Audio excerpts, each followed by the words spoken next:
Então, gente, aqui está a referência do livro, capítulo 4, página 326. E aqui as informações que vocês precisam seguir, porque baseado nessas informações é que tem as notas, tá? Então, a linguagem tem que ser adequada, é a norma padrão. Vocês vão precisar revisar o texto. Falei para vocês sobre a questão do layout. Então, a gente vai trabalhar com layout jornal e revista. Ah, mas a gente fez um podcast. Calma, segundo semestre a gente vai ver um veículo, né, um suporte para esse podcast. Ah, a gente fez uma notícia que a gente gostaria de colocar num blog. Tudo bem, então a gente vai ver esse suporte. Ah, a gente fez um vídeo, né?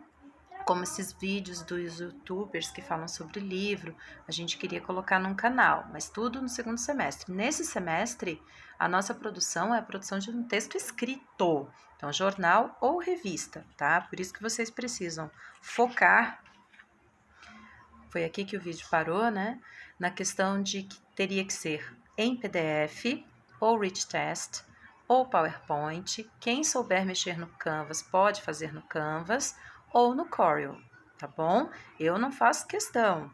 Vocês podem trabalhar tranquilamente com o Word, vocês podem trabalhar depois na transformação do Word em PDF ou no PowerPoint, tranquilinho. Uma outra coisa que eu preciso que vocês vejam é o tamanho, né? Então, qual o tamanho dessa notícia? Ela tem que caber numa folha 4, então vocês teriam aí aproximadamente esse tamanho para a notícia, tamanho de uma folha de sulfite padrão, tá? Não é do tamanho de um jornal, seria ali o tamanho de uma notícia de revista. A margem superior tem que ter 2,5, a margem direita 2, a margem inferior 2 e a margem esquerda ela teria que ter aí 3 centímetros, que é esta aqui, tá legal? As fontes, né? Eu sugiro que vocês usem para o título a fonte 14, mas pode ser maior, vocês viram nos exemplos que eu mostrei no vídeo. O lead, eu sugiro que vocês façam no tamanho 12. Ok, esse daqui eu acho que não tem tanta flexibilidade assim, tá bom? Agora, o texto, ele teria que vir aí com uma fonte tamanho 10. Tem que ser a Arial? Sim, ok? Vamos trabalhar com o padrão Arial, pelo menos nesse momento, tá? Outra coisa também que eu preciso que vocês vejam, é a questão dos critérios, tá? Então, o primeiro critério aqui, ó, é o critério visual. Eu falei no início do vídeo, eu preciso reconhecer visualmente que é uma notícia e não outro gênero textual. Além disso, o segundo aspecto é o aspecto que diz respeito às informações. Então, a organização das informações. Ah, a gente vai fazer uma notícia sobre a Macabé, tudo bem? Vai ter que ter um lead, vai ter que ter um título, vai ter que ter uma descrição, vai ter que ter um sublead, ok? Essas informações, elas têm que vir organizadas no lead, no sublead e na descrição da notícia propriamente dita. E essa descrição tem que ter um começo, tem que ter um meio e tem que ter uma conclusão, tem que ter um fim. Também sobre as informações, é preciso que vocês prestem atenção que a referência, ok? Não percam isso. A Macabeia, ela não surge do nada. A Macabeia surge a partir do livro A Hora da Estrela. Então, em nenhum momento, a Macabeia vai deixar de ser uma personagem. A Macabeia, ela não é uma pessoa de verdade. A Macabeia tem que ser tratada como figura de um texto.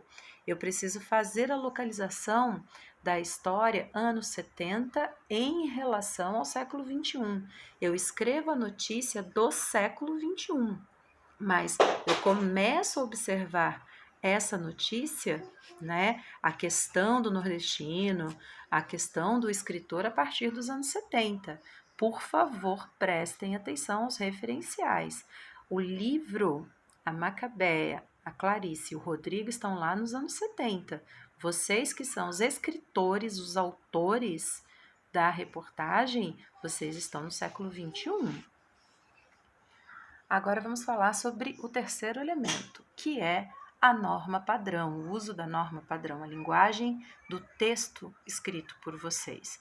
Vocês vão precisar ficar atentos à acentuação. Ah, Josi, você não deu aula de acentuação para nós, meninos. regras de acentuação são básicas, ok? Então, assim, ótimo, eu sei que tem acento, tem que acentuar no lugar certo. E a palavra ilustre? A palavra ilustre não tem acento. Pontuação. Se vocês trabalharem com falas de personagens, se vocês trabalharem com referências, se vocês trabalharem com informações de autoridades, é absolutamente importante que vocês coloquem aspas, que vocês coloquem a fonte. Uso das vírgulas, uso dos pontos finais, sejam eles de exclamação, interrogação, 2 pontos, reticências e mesmo o próprio ponto final. Ortografia. Então, vamos falar um pouquinho sobre a revisão. Como o texto é digitado, eu sugiro que vocês façam todo o aspecto do texto, mesmo que vocês optem pelo Word, pelo Canvas ou pelo PowerPoint, façam o texto no Word. Por quê? Porque o Word tem um recurso muito interessante que quando você digita um texto nele, ele grifa em vermelho ou em verde. Quando ele grifa em vermelho, é porque o erro é grave. Então, você escreveu casa com Z, ele grifa em vermelho. Você escreveu secretária, não, desculpe. Você escreveu ótimo sem acento. Então, ele grifa em vermelho. Quando ele grifa em verde, é porque ele não entendeu o que você quis dizer. Então, se ele grifou em verde, ou é porque você colocou uma vírgula onde não tinha, ou é porque você não colocou uma vírgula e era necessário.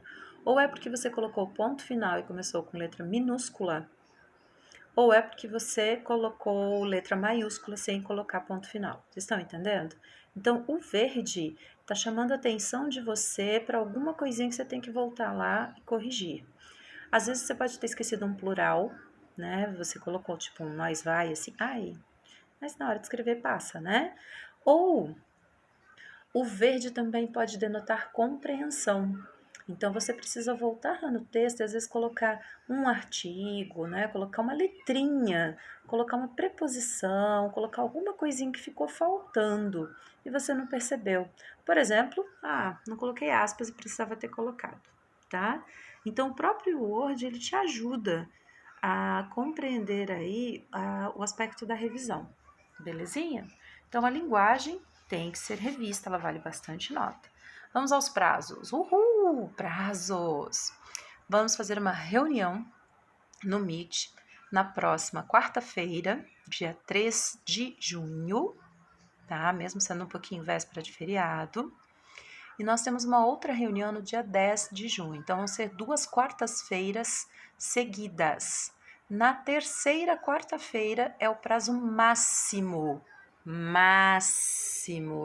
de entrega, ok?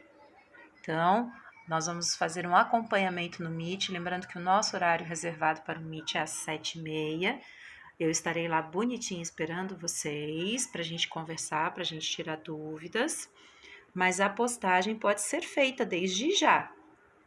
Como esse vídeo foi colocado hoje, a partir da semana que vem eu já analiso os materiais colocados dentro do padrão que eu estabeleci no vídeo de hoje. Quem postou antes, eu corrijo com outro padrão.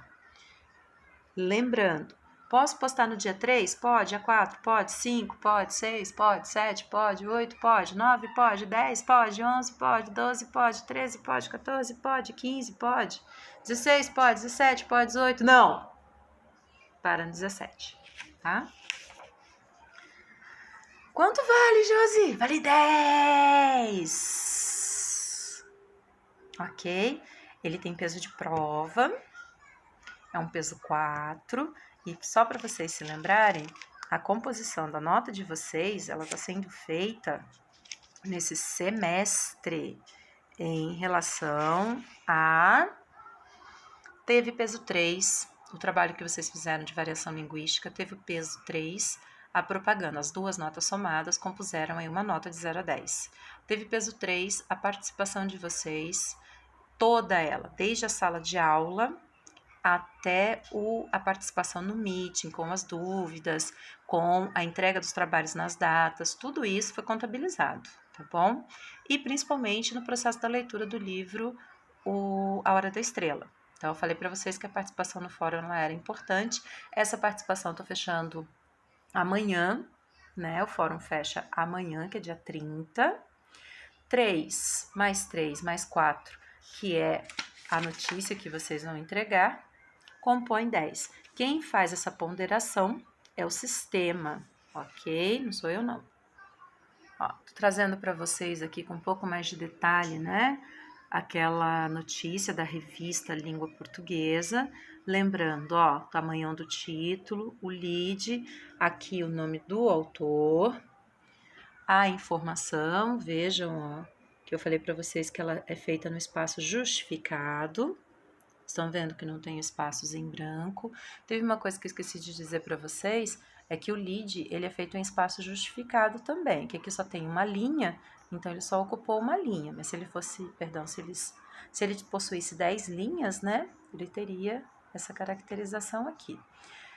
Centralizado somente o título e o nome dos autores, isso eu havia falado para vocês. Vocês repararam que está escrito aqui, ó, por fulano de tal? Ok? Então, a revista cria essa característica. Eu vou virar para vocês verem a diferença que dá de um texto com 3 colunas, ele fica mais carregado. Se vocês forem trabalhar a imagem, tem que ser uma imagem bem pequenininha. O título, ele teria que ficar aqui em cima, né? Então, é possível trabalhar um texto com 3 colunas? É. Ai, Josi, quantas páginas a gente vai poder ter? Uma! Vocês têm só uma página, é uma folha A4. Aqui, ó, embaixo, tem uma breve apresentação do autor do texto, que é o Braulio Tavares. Ok? Ele entrou aqui com a mesma fonte. Ok? Em negrito, ó, Braulio Tavares. Tá bom? Então, nós temos aí esse layout, que é um layout mais desenhado. Nós temos aqui esse layout, que é um layout que possui mais a notícia do jornal. Lembrando que eu tirei essa notícia aqui do jornal Estado de São Paulo, ok? É uma notícia que fala sobre os museus de portas fechadas, né? Sobre o adiamento aí de uma exposição sobre Edgar Degas. E ele